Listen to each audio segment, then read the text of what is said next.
Hello. It's been a while since I made one of these videos. Sorry, having a baby takes a bit of your time away from other pursuits. I wanted to talk to you today about possessions because I've been getting the impression from the comments and the reactions to my videos and perhaps to my Facebook page, the stuff that I post on there, that perhaps being a gentleman or a man of substance implies or means that you have to have a lot of possessions, and that's just simply not true. And I certainly don't want to give off the wrong impression about this, because it's something that I strongly believe. You do not have to have possessions, a lot of possessions, in order to be a gentleman. And by the same token, people who have a lot of possessions aren't necessarily gentlemen. As a matter of fact, some of them are downright crude, in every sense of that word. And what I'm trying to do with my videos is just to show you a better way to live your lives. It's a more elegant way, a more beautiful way, a more substantial way to live your lives. I mean, you can live your lives in this consumer society, buying disposable stuff and cheap clothes and cheap everything, and go through life living that way, trying to limit your expenses, trying to save money here and there.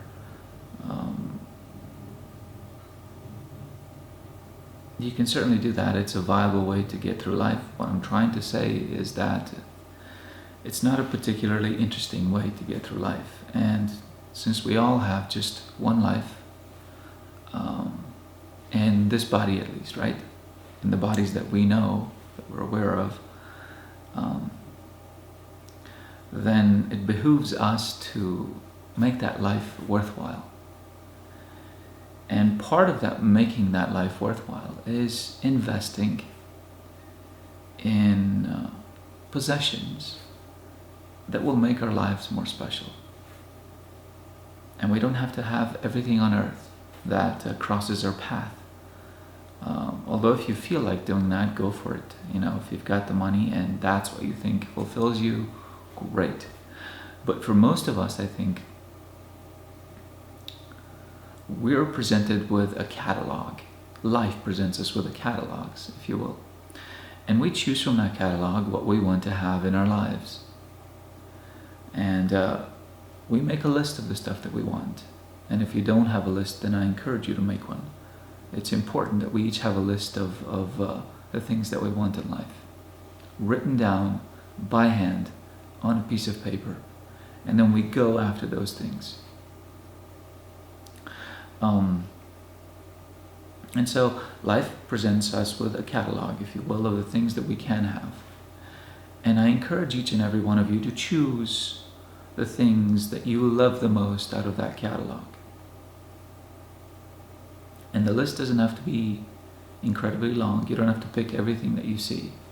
But pick the stuff that you fall in love with the most, and then go after it. And as a general rule, always get quality stuff. Always buy quality things. Even if you only have one pair of shoes, then make sure it's a really high quality pair of shoes. If you only have one car, make sure it's the best car you could have. If you only have one house, make sure it's the most wonderful house you can have. Make sure it is your home inside and out, and you've made it as beautiful as you can make it, as organized and luxurious inside as you can make it, so that when you step inside after a day of work, you feel incredibly well. Your worries are left at the door outside, and you walk into your beautiful home and you sit down on your amazing couch or maybe your armchair and you get to relax. And you say to yourself, you know what, my work, all this time I'm putting in, it's worth it, because look, I've got a wonderful home. It's beautiful, I can relax in it. It makes my heart glad. And it's the same with everything that you get. You know, if you get a watch, if you only have one watch, make it a really amazing watch, the best watch you can have. If you get a fountain pen, like the one that's over here, by the way. See? It's a handmade fountain pen carved from a single piece of wood. So if you only have one fountain pen, you know, make it the best fountain pen you can have. It'll make your writing feel more special. And do this with every single one of your things, you know. Because the more special things you have in your life, the more special you feel. It's just the way it is. The more cheap stuff you have in your life, the cheaper you feel. You may not sense it all the time, but believe me, you will always, underneath it all, feel cheap, because you only have cheap stuff around you. So, and by the way, cheap stuff breaks down often, doesn't look good, doesn't feel good. You're always better off just investing in quality stuff. Pay a little more, but you get something that lasts for a long time. So, you know, back to the stuff that I post on my Facebook page, for example. What I do on that page is I post things from the Catalogue of life, things that I happen to like. I'm not going to go and buy every single one of those things, far from it. But I want you to see what beautiful things there are in the world, and perhaps something that I post will make you fall in love with it. You know, you'll fall in love with perhaps a car that I post there, and you'll go after it and get it. And even if you don't ever tell me that that's where you got the idea to get that car, or that's where you got the idea to get that watch, I still feel good, generally speaking, because I post beautiful things that people can fall in love with, and then they can go get and fulfill their dreams that way, that particular dream of getting that particular thing. So that's why I do it. I don't do it so somebody can just see everything that I post and they can make a shopping list and go get everything. I mean, if you've got the money to do that, and that's what you feel is what fulfills you in life, then go for it. But that's not why I do it, and I certainly don't do it to flaunt wealth or to flaunt possessions, because a gentleman doesn't flaunt things. A gentleman simply enjoys them discreetly.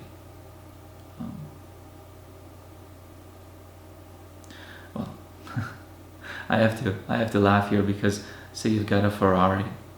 There's no way to discreetly enjoy that car. There's no way to be discreet about owning a Ferrari. I mean, the growl that car makes, the heads it turns, you can't help it. And it's the same thing with a beautiful watch, for example. Everybody who sees it glistening underneath the cuff of your shirt is gonna know you have it. But as discreetly as possible, right? That is a rule. I mean, don't rub it in people's faces. So that was my little explanation of my Facebook page, which, by the way, I encourage you to go and like and follow the things I post there, because there's some really cool things, and you're missing out if you haven't subscribed to that page, because I can't include everything that I post on the Facebook page in my videos, and by the same token I can't include everything I post on my page or in my videos on my website. There's just so much stuff, and there's only so much time in the day for me. So yeah, hope you enjoyed watching this video, and I'll see you soon. Bye.